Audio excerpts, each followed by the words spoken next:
कुछ जगह पे लोग जो है तरह तरह की बात कर रहे हैं, उस पर हम स्पष्ट करना चाहेंगे कि बीसीसीआई की पूरी कोशिश रही है कि ज़्यादा से ज़्यादा फैंस को टिकट उपलब्ध कराया जाए।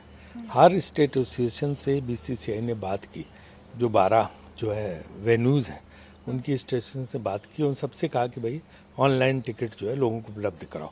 जो ऑनलाइन टिकट उपलब्ध कराए गए वो तो कुरियर किए गए, या जो है उनको कहीं न कहीं पे वो बना के जो है स्थान चिन्हित करके उन लोगों को वहाँ पे टिकट उपलब्ध कराए गए।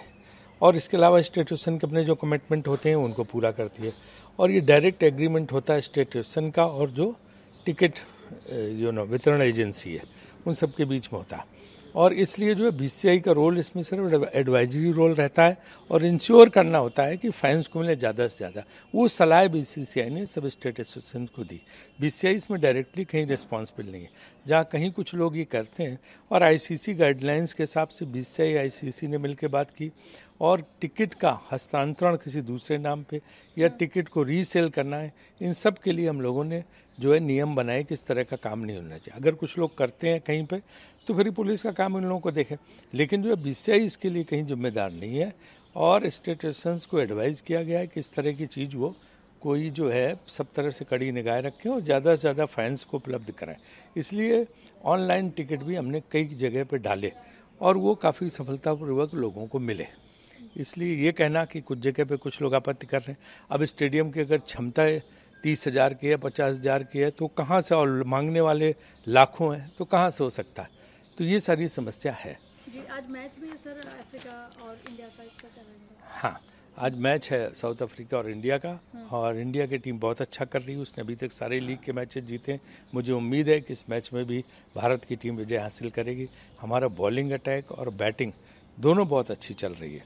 हार्दिक पांड्या नहीं, एक ऑलराउंडर में कमी है, लेकिन फिर भी टीम की क्षमता बरकरार है। जी, पॉलिटिकल ले सर, छत्तीसगढ़ में एक बीजेपी नेता की मौत हो गई, कुछ हमला कर दिया उन पर दांत हथियार से चुनाव प्रचार के दौरान।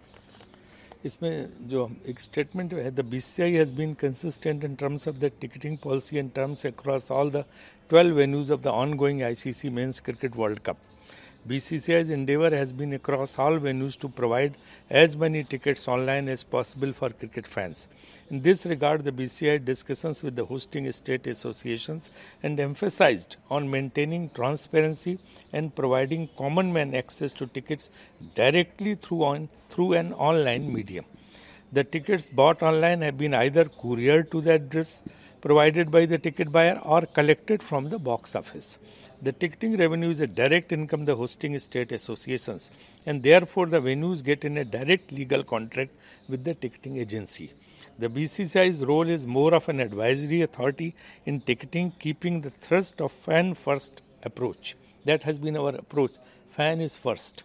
BCCI and International Cricket Council have a clearly defined terms and conditions for the ticket holder, which bars any ticket holder from transferring और reselling the tickets. This is our statement. वहाँ बहुत भारी नक्सलवाद था, फिर भूपेश बघेल सरकार ने वहाँ पे लगभग नक्सलवाद खत्म कर दिया. सिर्फ एक आधा दिल्ली में रह गया जहाँ इस तरह की घटनाएं हो रही हैं. भूपेश बघेल सरकार पूरी तरह से कमिटेड है कि नक्सलवाद को ख़त्म करना, और उन्होंने वहाँ के जो लोग थे गरीब आदिवासी, उनको इतनी सुविधाएं मुहैया कराई कि उससे नक्सलवाद समाप्त करने में मदद मिली. और बघेल सरकार पूरी तरह से केंद्रीय गृह मंत्रालय से कोऑर्डिनेट करके चलती है, और उसके हिसाब से सबके साथ मिलकर हमने नक्सलवाद की समस्या को बहुत कुछ समाप्त कर दिया. वरना जब बघेल सरकार आई थी नक्सलवाद की भारी समस्या थी. कांग्रेस के पूरा नेतृत्व मारा गया था, जितने बड़े बड़े नेता कांग्रेस के सब मार दिए गए थे. तो इस घटना की हम निंदा करते हैं, और बघेल सरकार ने पूरी तरह से कमिटेड है कि नक्सलवाद की जो समस्या है उसको पूरी तरह से समाप्त किया जाए.